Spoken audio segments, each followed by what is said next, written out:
Well, hello everybody. We're at the end of another great CII conference, and as we close it out, I just wanted to make a few comments about, and really to set the stage for what's next. I'm really the final speaker other than Anne-Marie, who's going to officially close the conference, but I did want to make a few comments, mostly because I set the stage at the beginning of the conference yesterday, and we observed so many interesting things yesterday and today, and I wanted to kind of put a bow on it. I'm really, I realized what was going on there with the economist panel, and there's some good news and there's probably some not so good news, but in general, I'm pretty optimistic about the future of our industry, mainly because I think we can make a lot of important gains that we haven't been able to capitalize on in the last, let's say, 10 to 20 years.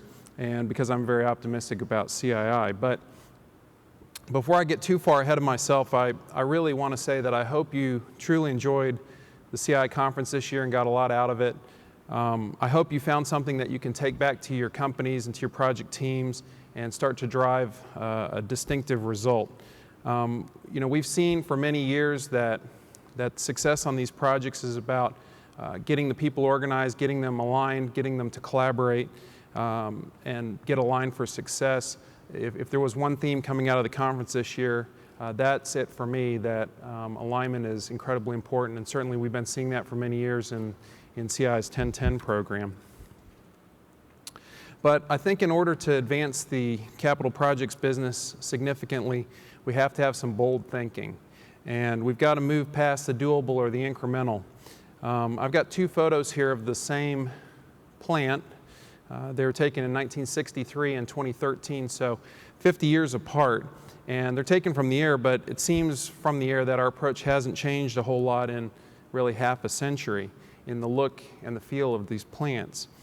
So I think in order to change that up, we've got to embrace what's conceivable and what's maybe even previously unthinkable.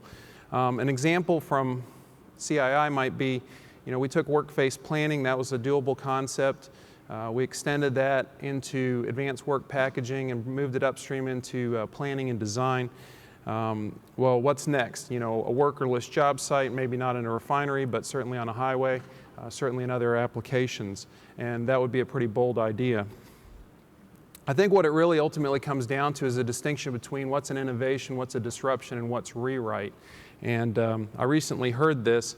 I'd like to submit to you that the notion of an innovation is, in today's world, is a little bit like an incremental improvement. So an iPhone app to schedule a taxi to come to your house or something like that. And certainly a lot of companies have innovation departments that some people scratch their heads and say, well, you're not all that innovative.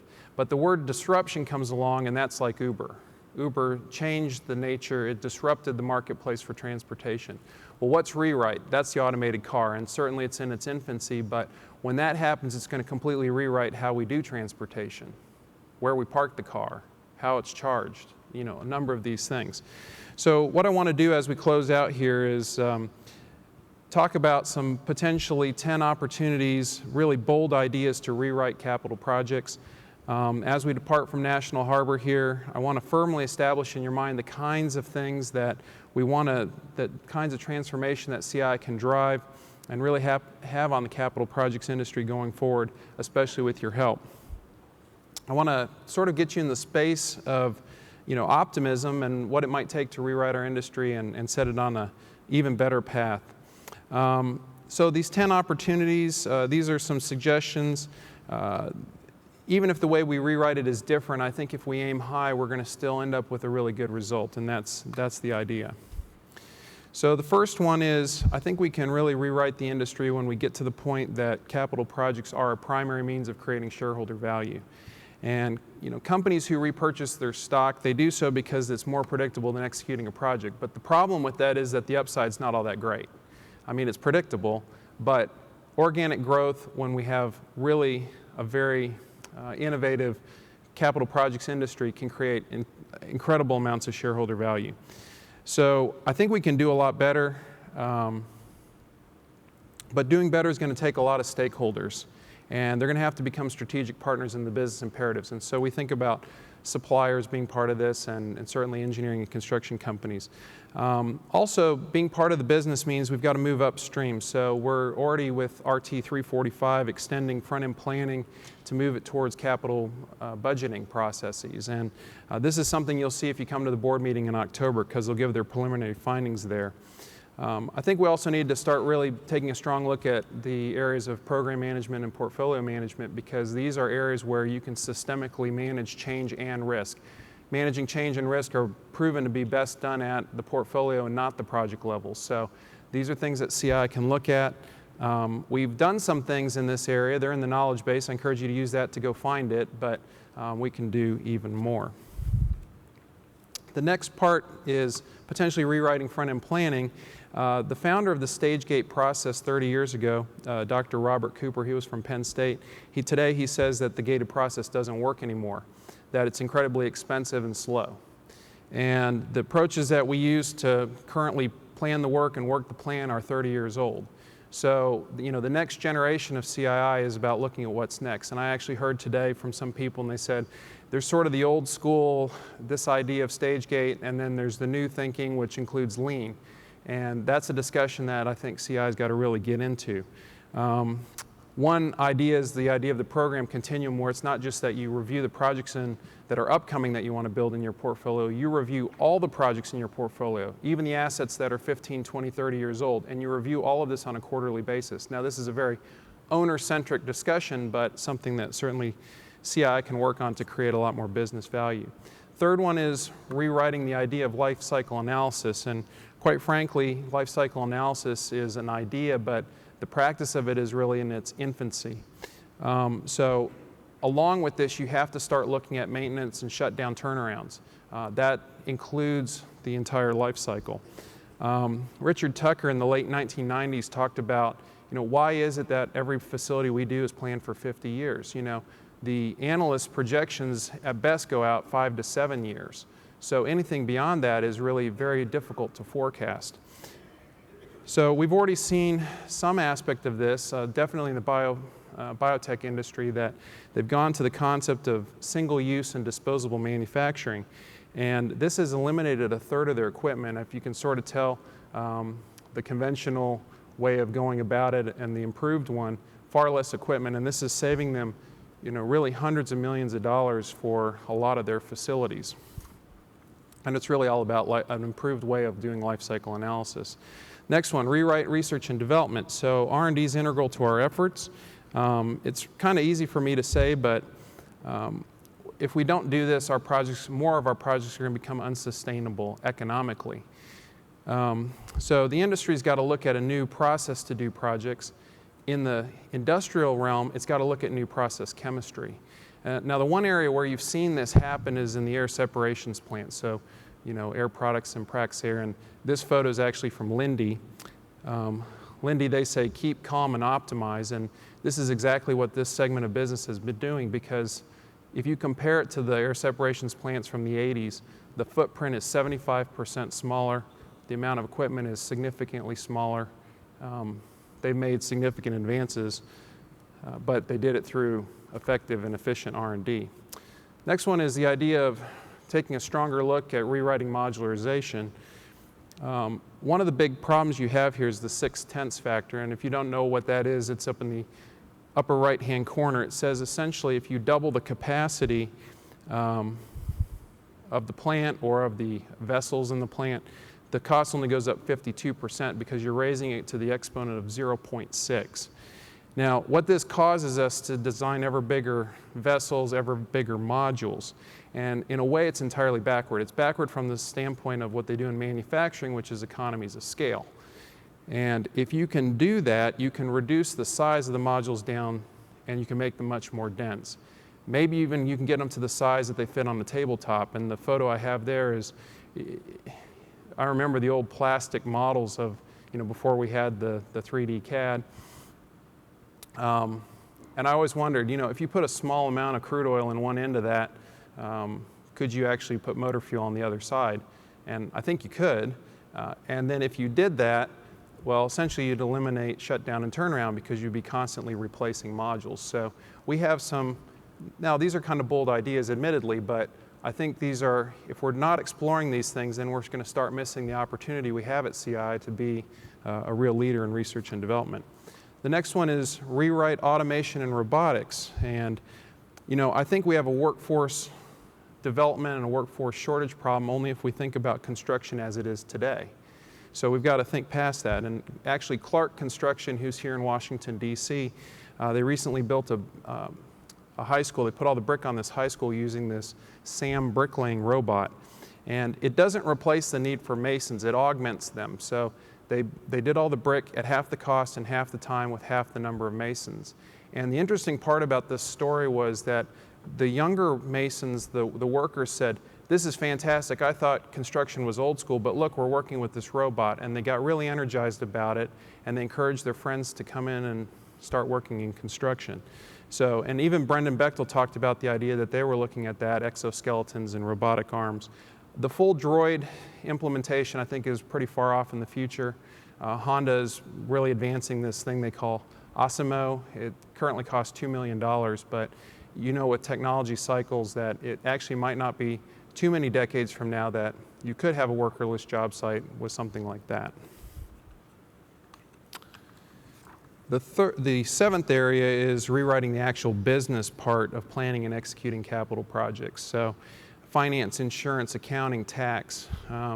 Maybe not the most, they don't sound all that exciting, but these have had virtually no advancement in our industry.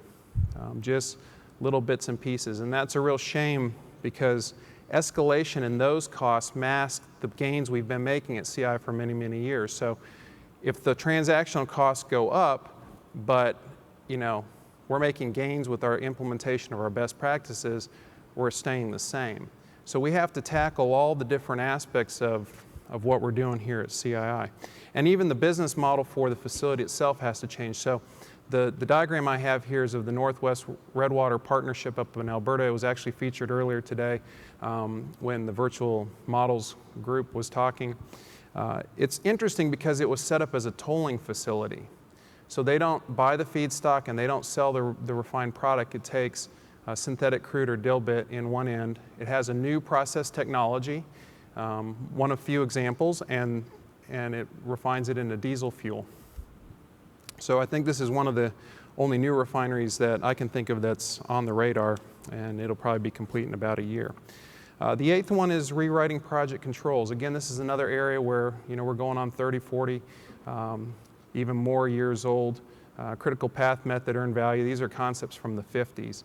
So we have the opportunity to really take a strong look at this. We currently have a research team that's out there looking at collaborative scheduling, and they had a survey here.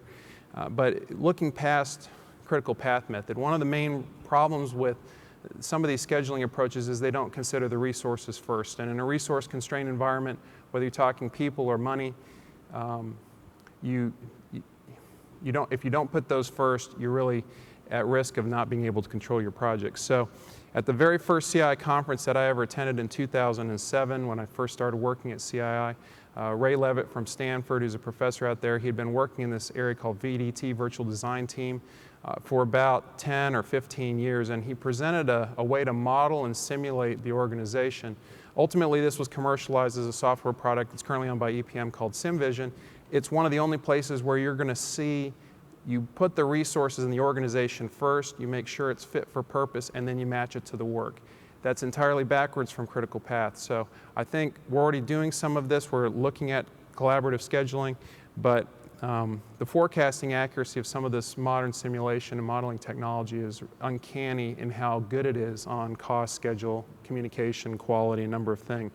And it could be the basis for rewriting project controls. Ninth area, rewrite relational contracting. So we've currently got a team out there looking at integrated project delivery. That's RT 341. But we could potentially do more. The wider topic of IPD is called relational contracting. And the concept is basically the more stakeholders, the more companies you put into the contract, potentially you drive more benefits out of that, the more economically advantageous it becomes. The business school professors call this concept bundling. The best example of this that I can think of is at General Motors. They used to just sell the car and that was it. They made some profit from that. They then extended that into financing the car, and so they make a little bit of money each month on the finance. Then they put OnStar in your car, and so I send them $16 a month for my OnStar. Then you get their Visa card, and they're probably making some money off of that. They're bundling a suite of services together that all go with that car. Well, if you do that in our industry and you move from 2 components, and currently there's a 63% market share for design build, that's where we've gotten to in the industrial sector. You can move to 3, that would include the owner, but then 4, 5, 6, you can run this equation all the way out to about 24, 25. This chart is actually based on the work of business school professor at Yale that I've been studying for quite a while, but it becomes incredibly advantageous. So the contracting is pretty important. Of course, the more parties you put in the contract, the more alignment becomes an issue. So, we're going to be coming back full circle to that topic as well. And then the last strategy, rewrite safety. I thought Craig Martin's talk was phenomenal about how our risk tolerance has been changing. I think he started a conversation on safety here yesterday about what's next in safety. And maybe we need to start looking at it from an actuarial standpoint. All the states have workers' comp programs, and that's essentially an actuarial approach. Certain trades pay more workers' comp insurance, as you know, than other trades. But what it also means is that our safety approach isn't one size fits all. So what working safely to one trade, an electrician, it's slightly different than what it takes to work safely at height if you're an iron worker. And so our safety message may have to embrace these kinds of things. Ultimately, the goal here is 0. And the fatality chart, which we saw at the very beginning of yesterday, I think we have the opportunity to rewrite this and get it to the point where fatalities are a thing of the past. So last slide here, I want to encourage you to elect to make CII work for you, as our conference theme said. Elect to engage with us, maximize your use of the new knowledge base, incredible tool, huge news this year. Just know that CII is going to be focused on working in big problems and accomplishing big things going forward. I realize I'm making big promises, but if we're not aiming high, we're not going to get there. So we've got to really figure out, what are the innovations, the disruptions, and the opportunities to rewrite our industry and get these into your hands as quickly as possible. When we do that, amazing things and business results are going to happen. We're really focused on reaching out to you and your colleagues around the world. This is a global industry. We're fortunate at CII because we are the premier research and development institute and for capital projects, but ultimately this is your R&D center, so use it. Tell us what you need, and we're going to do our very best to work on it. So in closing, I want to first of all thank you for attending this year's annual conference. Like I said, I hope you got a lot out of it. I also want to thank the CII Annual Conference Committee and our amazing staff. If you're a member of the Annual Conference Committee or the CII staff, if you could just stand up.